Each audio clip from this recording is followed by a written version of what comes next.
Hello, everybody. I'm David. I will be hosting today's webinar together with my colleagues Marta and Eleonor. Okay, I hope you can all hear me. Again, as mentioned through the chat, we would kindly ask you to keep all your microphones down in order to keep this as quiet as possible. Okay, but feel free to share any comments, any concerns you have during this webinar. Okay, and we will go through a round of question and answers after this short presentation. The whole webinar is expected to last about 45 minutes or an hour. Okay, and well, let's start. Okay, for those that don't know who we are, okay, I'm David. I'm an immigration lawyer, and we work at Lexidy. Okay, Lexidy, for those that do not know. Yeah. For those that do not know, we are a law firm that has been up and running for more than 10 years now.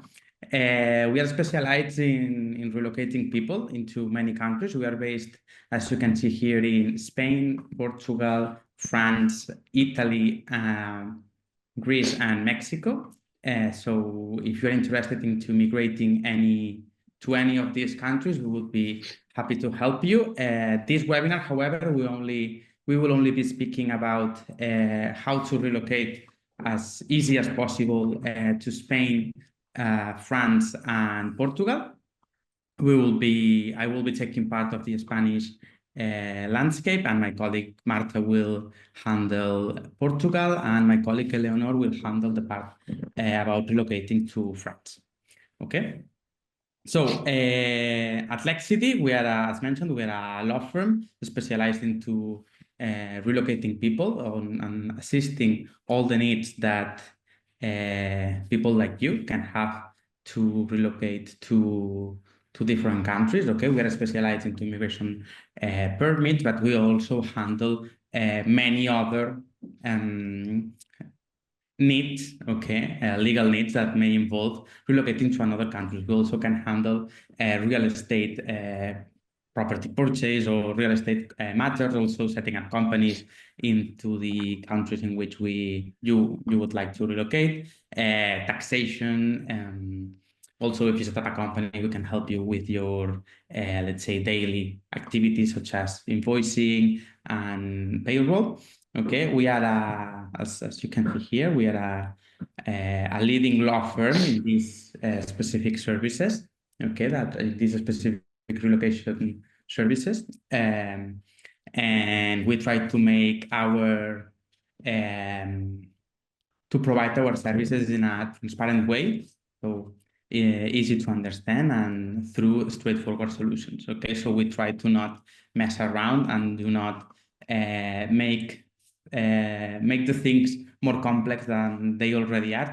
We try always to make them as easy as possible in a digital way. So let's say we know that working with people like you, we can not meet face to face. So this is why we have opted for a digital and an online approach.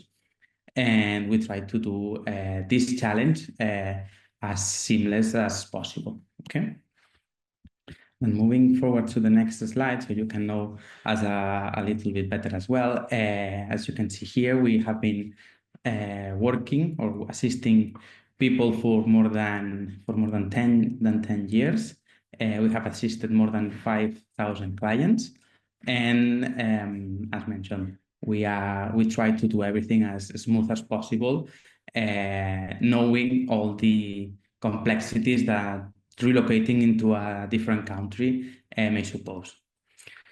Then going now into what I think that you are here for, I will be having a quick summary of all the main options that you may have to relocate into these countries. Okay. Again, as mentioned, if during this presentation you have any question, feel free to share them into the chat and we will go over them after the presentation. Okay, but we'll start with me. Okay, I will be starting presenting the Spanish immigration options that you have to relocate to Spain. Then Marta will follow with the Portuguese options, and Eleonor will wrap this up with the French options. So to start, I will divide Spain into two different, let's say, main blocks. The first one will be the regular work permits, the usual ones, okay? And then this will be like the fast tracks, okay, that may be more specific, but are easier to achieve. Okay, so going to the, let's say, regular options that you may have to relocate to Spain, first of all, as an employee, and then as a business owner or as a freelancer, there are two main options. Okay, let's say diving into the regular options. These both options are for non-EU citizens. Okay, EU citizens will follow, let's say, even a fast track process, but this is only for non-EU citizens. So in order to apply for a work permit in Spain, you can see here that the estimated time is about 8 months. Okay, so this is a complex way to relocate to Spain and a time-consuming way. First of all, if you, let's say, want to come to Spain, and this applies to any work permit, first of all, what you need to have is a job offer. Okay, you cannot come to Spain with, let's say, hoping to find a job. If you want to come to Spain as an employee, you need to find someone, first of all, willing to hire you. If it's not a qualified position, which means that if it's not a position that involves having either a university degree or and being paid a certain amount, and you, let's say, have been offered a regular work permit, first of all, what we will need to do is publishing this offer into the Spanish employment system. And then, first of all, we will need to prove that no one else in Spain or the EU can opt for this position. Okay, it's not, let's say, there is no one in Spain or the EU that can that qualifies for this position. Then they will open this vacancy into other non-EU citizens, and this will mean that you will be able to come to Spain.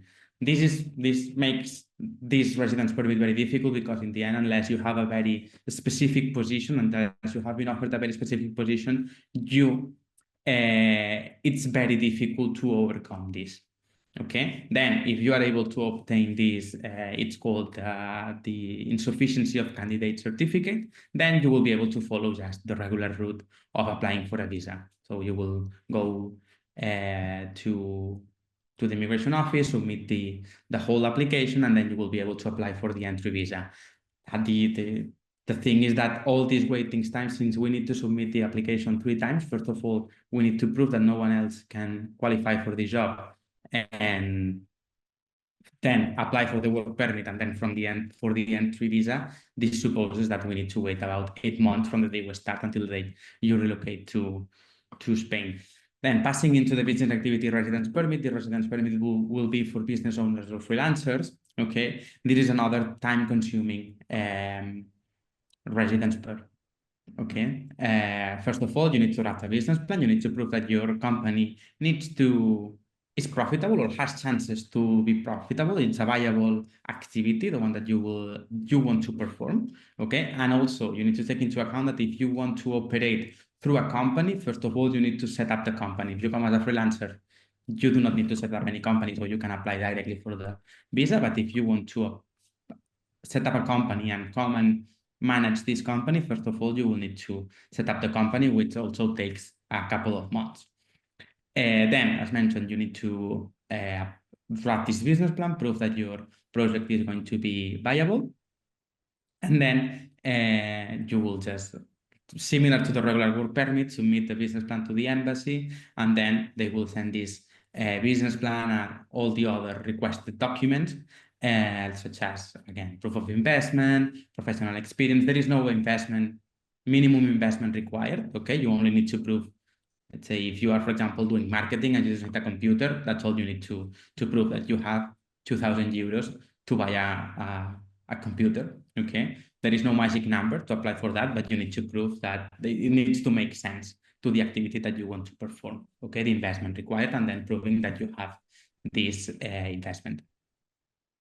Then you submit the application through the embassy. They send it to the immigration office in Spain, and the estimated time for, let's say, the waiting time for the visa to be approved is about 6 months, which makes that, together with all the bureaucracy, we can be speaking about relocating to Spain into 10 months. Okay, so these would be two, let's say, regular options to relocate to Spain as a, let's say, with willingness to work. Okay, but since they are like the most used, these are also the ones that take more time. On the other hand, we have these fast track applications. Okay, you can apply for the digital nomad visa. Okay, which is similar to the previous option. Okay, but you can only work for non-Spanish based companies. Okay, as an employee, you cannot work for a Spanish company. If you come as a freelancer, you can work only 20% of your time as a freelancer for Spanish companies. Okay, so you will need to prove that you have a valid contract either as an employee or as a freelancer with a foreigner company. Okay, that this contract has been up and running or has been valid for at least 3 months, and that the company that you work for has been up and running for at least 1 year. The minimum income that you need to perceive for the main applicant, let's say you can come with your family, but for the main applicant would be about 2,500 euros per month. Okay, this amount will likely increase in a couple of months once, because the government in Spain plans to increase the minimum salary. This number is linked to the minimum salary in Spain, and probably it will increase a bit, which will make that probably we'll be speaking in a couple of months of 100 euros per month. Then if you come with family members, it will depend on the let's say the length of your family. These amounts will increase in average about 700 euros per person.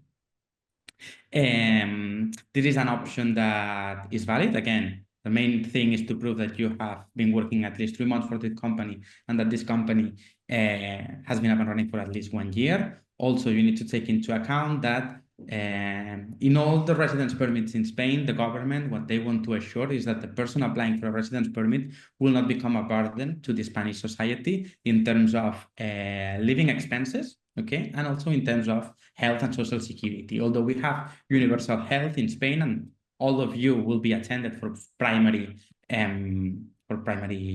health assistance or medical assistance, they want to ensure that you will not come here and become a burden. This is why if you come to Spain as a digital nomad freelancer, they will require you to register as such, okay?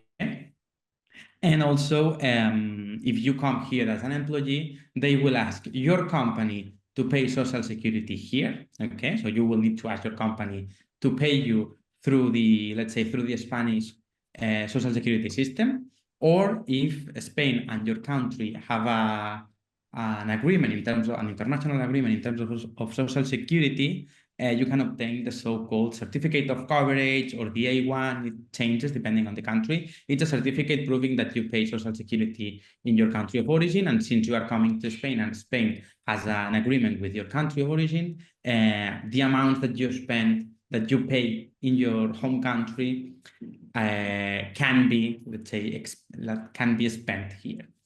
Okay, this is an option that, let's say, I would say that now it is one of our top services. The estimated time from the time that you can see here is from the date that you make the decision, okay, if you want to relocate as soon as possible, to the day that you have the permanent residence card in your hand. Okay, the resolution time here, if we were speaking about 6 months, okay, in the previous residence permit that we were talking about, here we are talking that the resolution time by the immigration office is 20 days. Okay, also this residence permit can be applied from Spain. The previous 2 residence permits will only be able to be applied from the country of origin, from the embassy. Okay, this residence permit and the next one, the highly qualified residence permits, they can be applied directly from Spain if you are legally here as tourists during the 90 days that you probably can spend here as tourists. We can submit the residence permit directly from here, and they have 20 days. And if they do not respond before these 20 days, the application is considered approved automatically.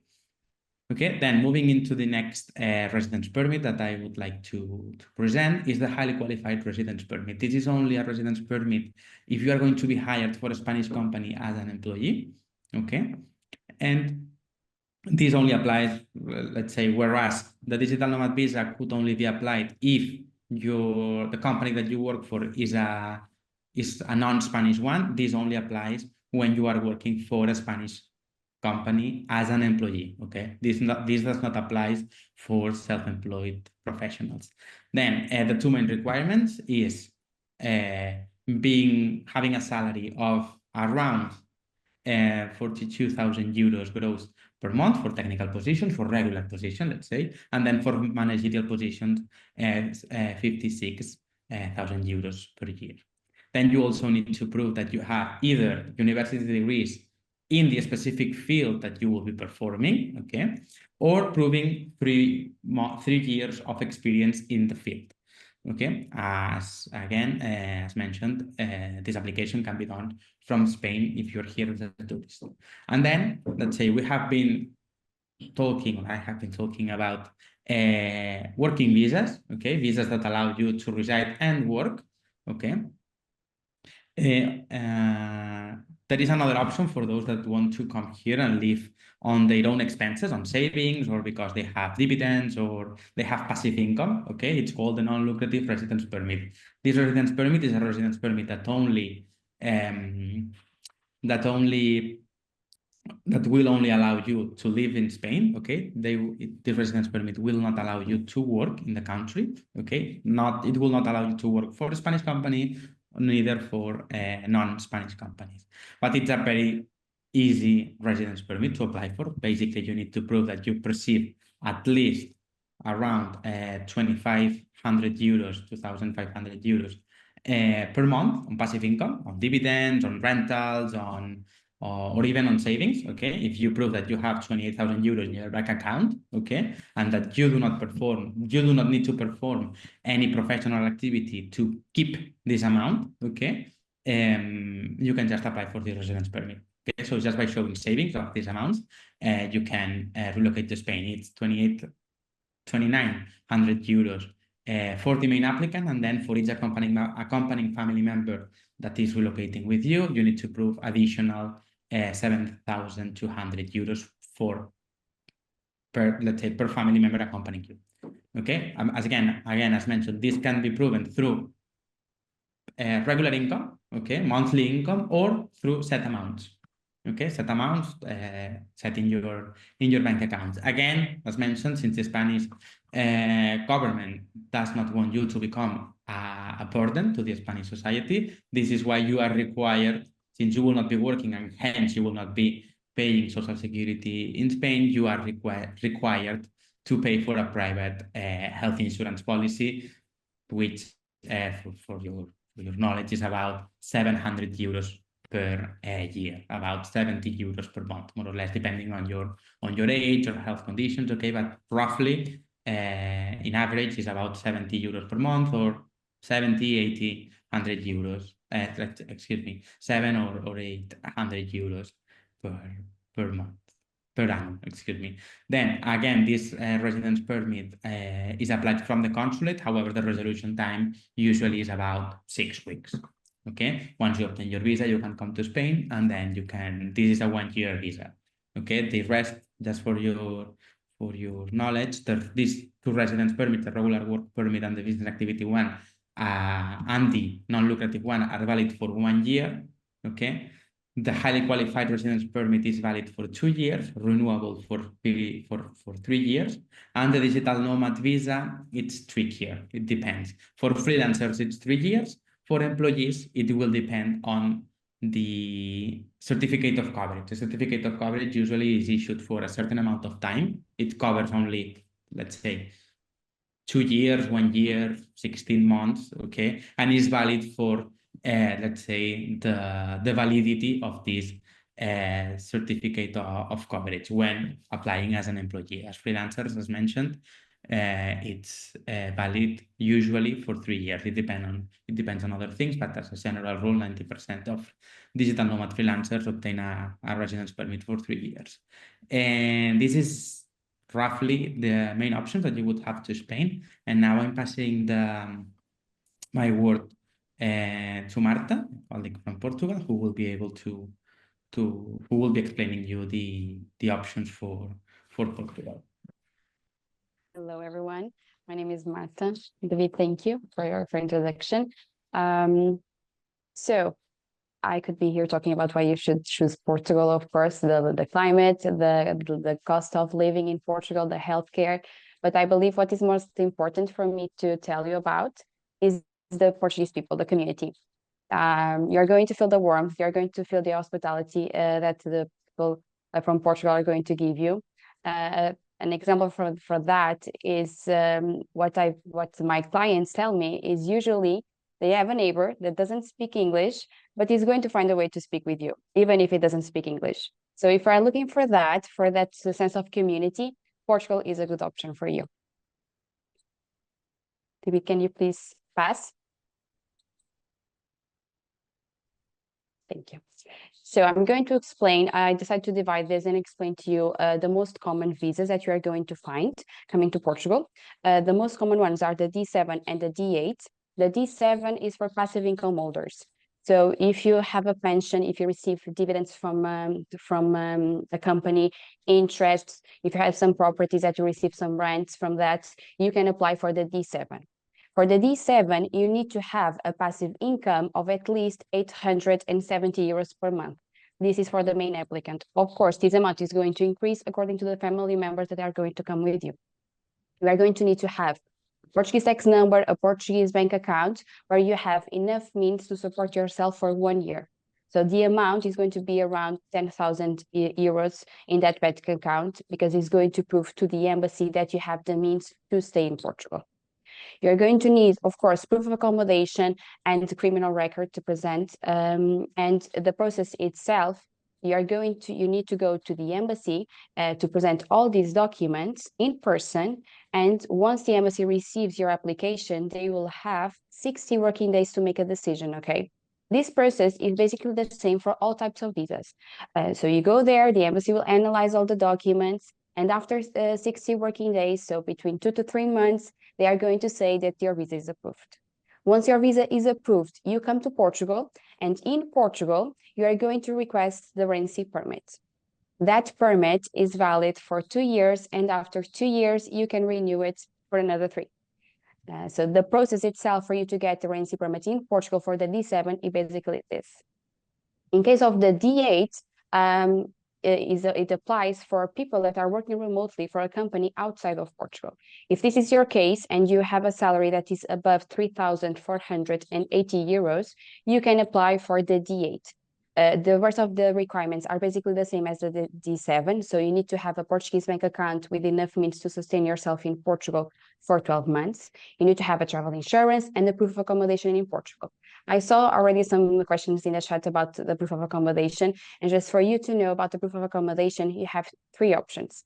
You can buy a place in Portugal, you can rent a place in Portugal, or if you have some friends here, they can sign a term of responsibility stating that they can assure your accommodation in Portugal for 12 months. Okay, so this is one of the possibilities. The other types of visa, David, can you please pass for the next slide? Thank you. The other types are the D1, the work visa. So if you have the chance to work for a Portuguese company and you have a contract or a promissory work contract, you can come to Portugal. That contract, be aware, has to be at least for 12 months. And you need, of course, to present the financial means to sustain yourself in Portugal for 12 months. This still is a requirement. That can be your working contract. So your salary has to be, of course, at least the Portuguese minimum wage. So you can come if you have a work contract with a Portuguese company with this type of visa. And you have to apply at the embassy. So the same process applies, and the embassy will decide. And then you come to Portugal and request your residency permit valid for 2 years. Then you have, of course, the D2 visa option. The D2 is if you want to come to Portugal and open your business here. You decide to come here, open your business, start fresh in Portugal. You can do that. You just have the first step is not going to be the visa application, but the incorporation of the company in Portugal. don't worry, that's something that we can help you do too. You decide what business you want to open in Portugal, what you want to do. We help you with the company incorporation. And once you have that, we can apply for the visa at the embassy. So you go there in person, you submit all the documents regarding the company and your personal documents like criminal records, valid travel insurance, proof of accommodation, and a bank account with means to sustain yourself in Portugal for 12 months. And you can apply for the D2 visa. And then you have the V3, which is the highly qualified professional. This is very specific, only very specific cases and areas of expertise. You can apply for this. Of course, what is going to happen, the salary in here is going to be according to the IRS, which is a very specific number that's not determined yet for this year. And you can apply, but you need to be considered a highly qualified professional for you to apply for this type of visa. So, and have a work with a Portuguese company that is certified by a Portuguese entity. Okay, so these are the 5 most looked for options for you to come to Portugal. Of course, you have the student visa, which is a great option too if you want to come to Portugal and study. But these ones, for someone that wants to live or work in Portugal, are the most common ones.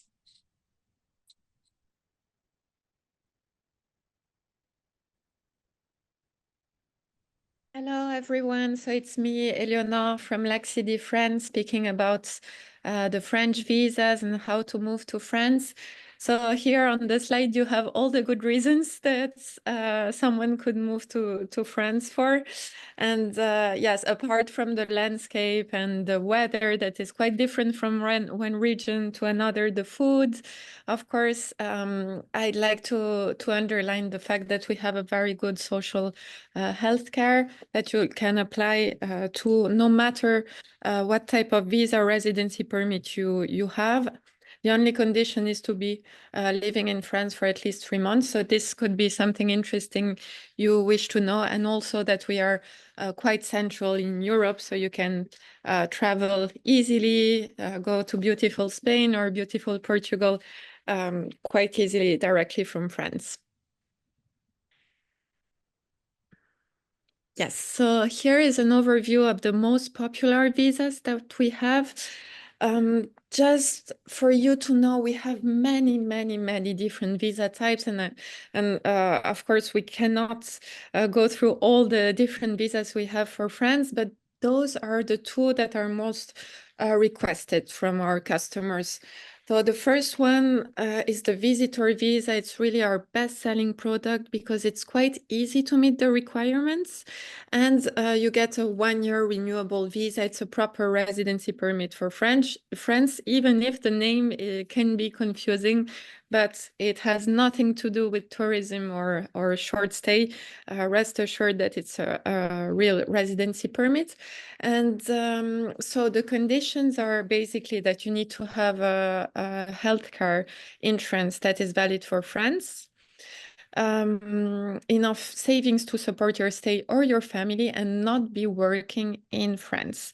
About this, what we mean by not working in France is no links with the French labor law market.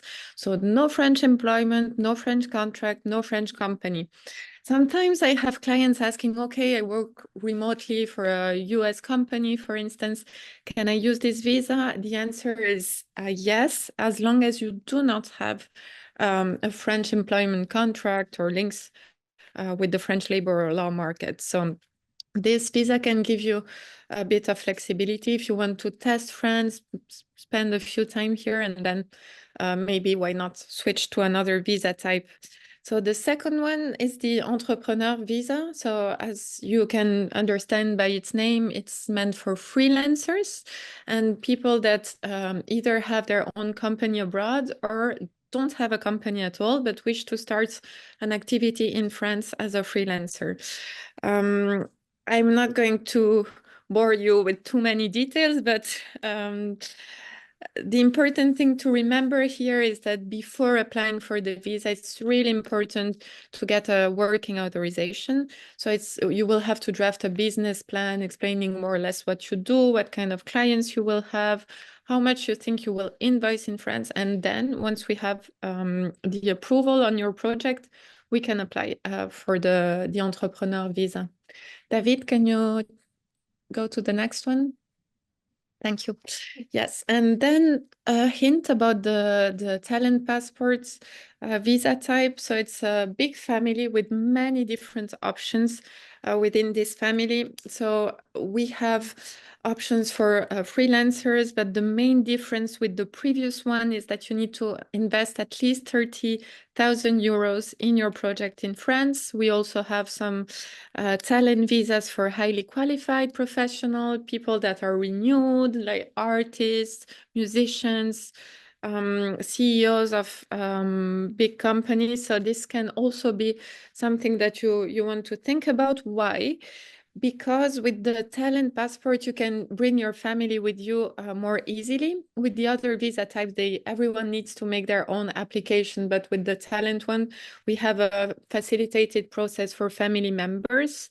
And you can have more quickly a pluriannual residency permit, which is also something interesting to keep in mind.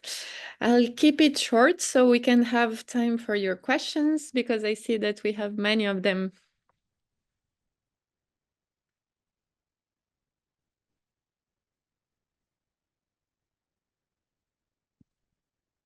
Okay, so well, thank you very much, Marta and Nele. As mentioned, we are based in Spain, Portugal, France, Greece, Italy, and Mexico, although this has been only been about the three first ones. Feel free to, after this meeting, all of you will receive an email with our, let's say, professional details, where you will be able to schedule a meeting with us or reply us back if you would like to hear more about any of these residence permits or explore your options. If not, feel free to reach out into our website and feel free to send an inquiry, and we will reply you within the next hours about the options that you may have to relocate. Okay, now let's pass to the questions and answers. As Eleanor said, we have many. Okay, we will not be able to go through all of them. Okay, so I will choose some of them. Okay, let me go quickly through them. Some of them, Marta, if you can guide us here. We're asking about the proof of accommodation when applying for a D2 visa, if this is required or not. Yes, like I said, it's required. So for the 5 types of visa that I told you about, it's always required to present a proof of accommodation, except sometimes, depending on the embassy, the D1. But for the D2, it's mandatory to present that. And like I told you, you can rent a place in Portugal. You can buy a place, of course. And if you need help with that, just let us know. We can help you. And if you have some friends, they can sign a term of responsibility stating if they have a house in Portugal, that they are going to allow you to stay in that place. Okay, so these are the options for the proof of accommodation. Note that I know it seems strange for you to rent a place for 12 months, but it's a mandatory requirement, so you need to present it. Okay, thanks, Marta. Some of you related to the Digital Nomad visa for Spain were asking about the certificates of coverage. Okay, more specific about UK and US. Okay, you need to take into account that now, while in the UK it's more or less easier to obtain. Nowadays, it's taking about, I'd say, 2 or 3 months to obtain these documents. So if you plan to relocate from the UK, or you want to be sponsored by a UK company, you need to take into, as an employee, you need to take into account that it's taking about 2 or 3 months to obtain this document. So I would start gathering this document for the first one, and then related regarding the US one, the Social Security Certificate of Coverage. Okay, you need to take into account that in many times we are not being accepted this document by the Spanish administration, because they consider that the agreement between Spain and the US, this agreement in terms of Social Security, does not cover remote working. Okay, it does cover if a US employee has to come to Spain to fix a machine, for example, and hence this person will be working for a US company but based in Spain. Okay, so the certificate of coverage does cover this, but they consider that this does not foresee. It is not foreseen for digital nomadism, let's say. So our recommendation, what we recommend from Lexidy is if you are an employee for a US company and want to relocate to Spain, to switch into what is so-called the 1099 status. Okay, so start working as a freelancer, wait for 3 months, and then relocate to Spain as a digital nomad freelancer. Okay. Then moving forward with some more questions. Okay. So some of you were asking about the need to apostille the criminal record certificate. Criminal record certificate as a general rule, and correct me, Marta and Eleonor, if I'm mistaken, as a general rule, they need to be apostilled when being submitted in any country. Okay, so after the obtainment of any criminal record, where, let's say, no matter in which country this has been obtained, this needs to be apostilled as a general rule. Yes, that's correct. Just let me clarify something, because I believe the question comes because in the US, the Portuguese embassy wasn't requesting the document to be apostilled, but right now they are doing it. So you have to present it. The apostle doesn't need to be translated, but since October, they are requesting it for it to be apostilled. Okay, thanks, Marta.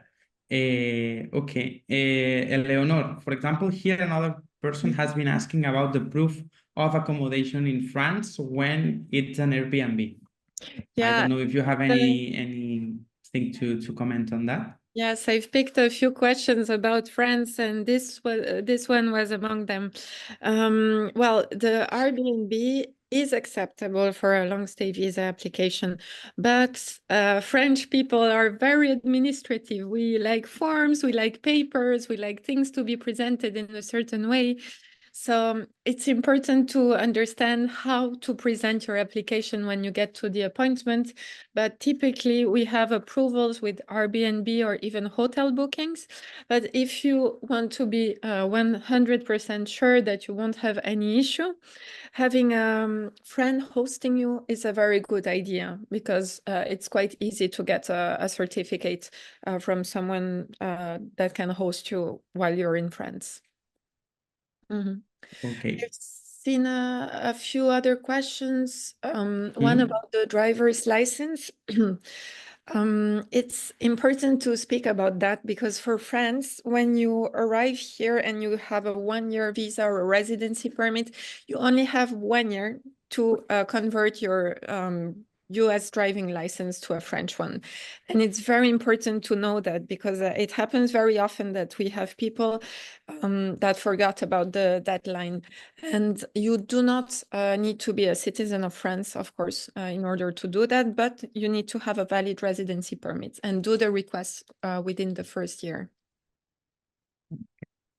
Great, Eleanor, thanks. Another question that was being asked was about the non-lucrative visa application. Okay, so some of you were asking about the application. Okay, how is it applied? You need to take into account that the non-lucrative residence permit needs to be applied from the Spanish consulate or embassy assigned according to your, let's say, registered address. Okay, so for example, if you are living in the US, for example, you may be based, or let's say according to your driver's license, you are based in a state. Okay, you need to check to which consulate or embassy this state is linked. Okay, and you need to submit the application there.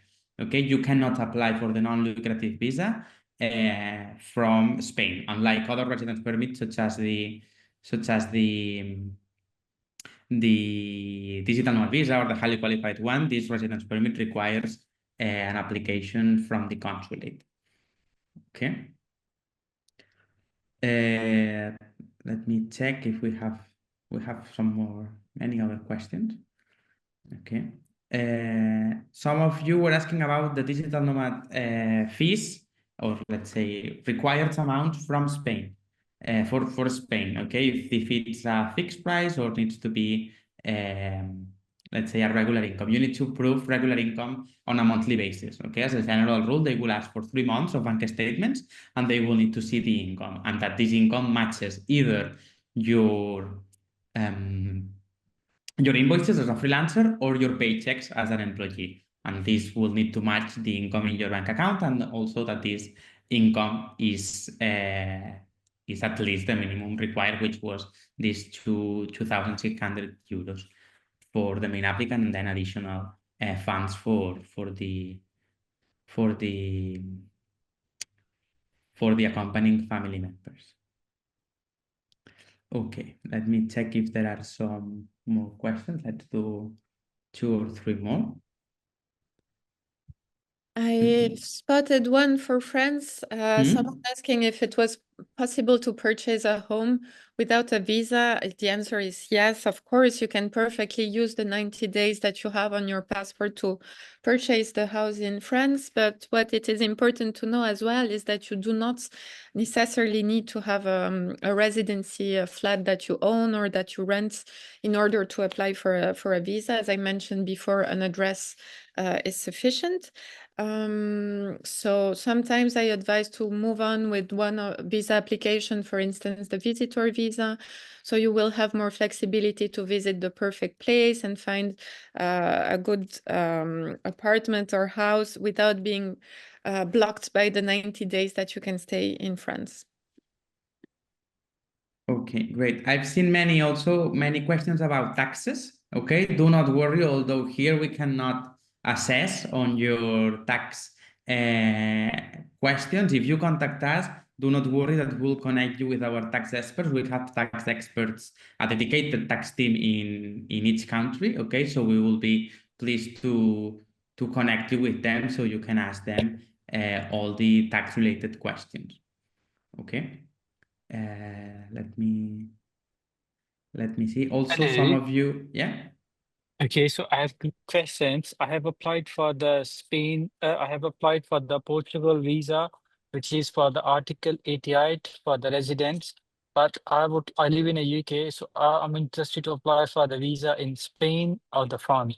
So is it possible for me to apply the visa into the same Schengen zones? Yeah, you can feel free to send us an inquiry through the page. As mentioned, you will receive our contact details after this meeting, and feel free to email or to schedule a conversation with us so we can handle your specific case in detail. Okay. Let's say, Marta, some people was asking about the required funds to prove for the D7 visa. I don't know if you would like to maybe repeat that again, or maybe let's say develop Yes, of course. that. So regarding the funds in Portugal, you need to have a monthly income, okay, a passive income of at least 870 euros. But you also need to have, it's important to have a Portuguese bank account with enough means to live in Portugal for 1 year.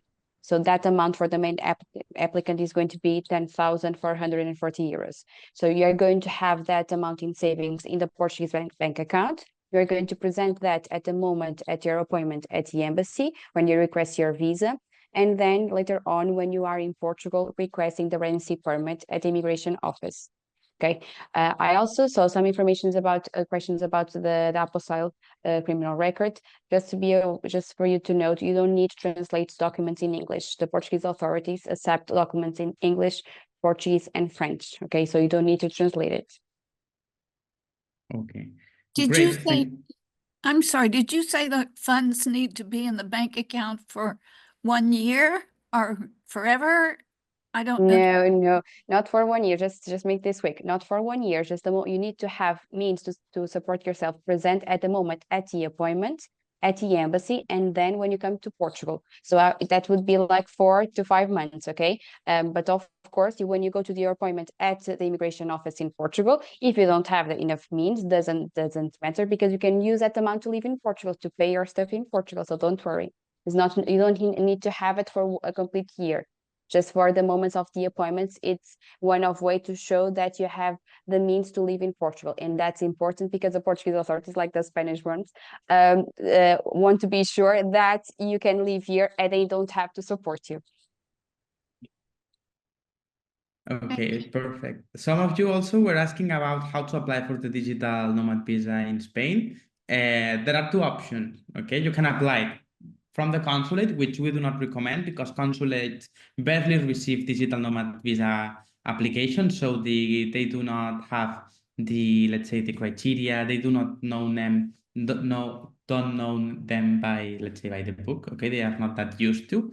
On the other hand, and also that you would be receiving a 1-year visa only, okay? Whereas if you apply from Spain, you can do that. The resolution time is shorter. The immigration office is more used to, because I would say that maybe 90% of applications are digital nomad applications are submitted from Spain. Okay, so you can come here as tourists, let's say with the 90 days that you can be here as tourists, we can submit your application, or if you need to obtain a visa, an entry visa, to enter Spain, we can apply during the validity of the visa. Okay, you do not need to have a NIE number. The NIE number is the tax ID. Okay, the tax ID or the NIE number will be received when the application is approved. Okay, so you will automatically receive the residence permit together with the tax ID that you will be able to use as your personal IDs in your countries. Okay, and let's see if Marta, if you could, and then we can wrap this up with this question, since I know that opening a bank account in Portugal is a thing and is required to apply for many residence permit. If you want to explain a little bit more about how can we help, all the implications that it has, Yes. and the process to do that. So the bank account is one of the requirements, and what can happen is we can do it for you here in Portugal. So if you need help with that, with the power of attorney, we can open the bank account here in Portugal for you. The bank is going to require a list of documents, like your proof of income, where your income is coming from. If you work, for example, they are going to request your working contract, your pay slip, something that proves where the income is coming. You don't need to have a visa or residency permit to open a bank account, so we don't need to worry about that. You are going to do it previous to your appointment at the embassy. Okay, I don't know if this helped. I hope so. But I saw an interesting question about with Adam that asks about his wife is an EU citizen. It's not a visa. So Adam, you don't need a visa to come to Portugal. You can come and request directly at the immigration office a residency permit because you are a family member of an EU citizen. So you can request that directly. So do the reunification process here directly in Portugal. Okay, terrific, Marta. Thank you so much. I know that we have not been able to go through all your questions. I hope we would have done it, but let's say it's materially impossible. Again, after this call, after this webinar, I don't know if later today, or maybe tomorrow morning, you will receive in your inbox an email from Lexidy with our contact details. You will be able to contact us three directly, and if you have any other related question to any other countries that we have not been able to cover today, feel free to go to lexidy.com, and there you will be able to send an inquiry, and you will receive an answer from us as soon as possible. Okay, thank you so much, all of you, for joining, and we hope to see you soon.